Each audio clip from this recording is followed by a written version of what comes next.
இவங்க வந்து பெங்களூரில் பிறந்தவங்க. அதனால தான் கன்னடத்து பைங்கிலின்னு சொன்னதுக்கு காரணம். 1938 பிறந்து இவங்க ஸ்கூல் லைஃப்பில் இருக்கும்போது இவங்க அம்மா இவங்க குடும்பத்தில் இவங்க 4வது பெண் குழந்தை. அந்த காலத்தில் பெண் குழந்தைகளை வந்து எப்படி பார்ப்பாங்கன்னு நமக்கு எல்லாருக்குமே தெரியும். இப்போ தான் கல்வி வேலை வாய்ப்பெல்லாம் இதெல்லாம் பெண்கள் போக ஆரம்பித்ததுனால அது சுமையாக கருதாத ஒரு காலகட்டம் இப்போ தான் வந்திருக்கு, சமீபங்களில் தான் உருவாகி இருக்கிறது. ஆனால் அவங்க காலகட்டங்கிறது சுதந்திரத்துக்கு முன்பு இருக்கிற காலகட்டம் 38ங்கிறப்ப இந்த குழந்தை யாருக்கா தத்து கொடுத்துடலாம் அப்படின்னு அவங்க தாத்தா சொல்கிறாரு. அவங்க அம்மாவுக்கு மனசு இல்லை. இது ஸ்கூல் டேஸில் இவங்க என்ன செய்கிறாங்கன்னா, ஒரு விழாவில் பள்ளி விழாக்கள்லாம் ஆண்டு விழா மாதிரிலாம் நடத்துவாங்க இல்லையா, அந்த மாதிரி ஒரு ஃபங்க்ஷனில் இவங்க ஒரு பாட்டு பாடுறாங்க. சரோஜா தேவி, அவங்க இயற்பெயர் வந்து ராதா, அவங்க பாட்டு பாடுறாங்க. பாட்டு பாடும்போது பயங்கரமான வசீகரமான ஒரு குரல்.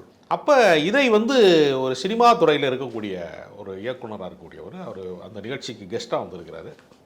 அவர் பிரமாதமாக இருக்கேன், அந்த குழந்தையோட வாய்ஸு, அந்த சிறுமியோட குரல் அழகாக இருக்கே, இதை பயன்படுத்தலாம் அப்படின்னு நினைக்கிறப்ப அவர் சினிமா டைரக்டரு, அவருக்கு தோணியிருக்கு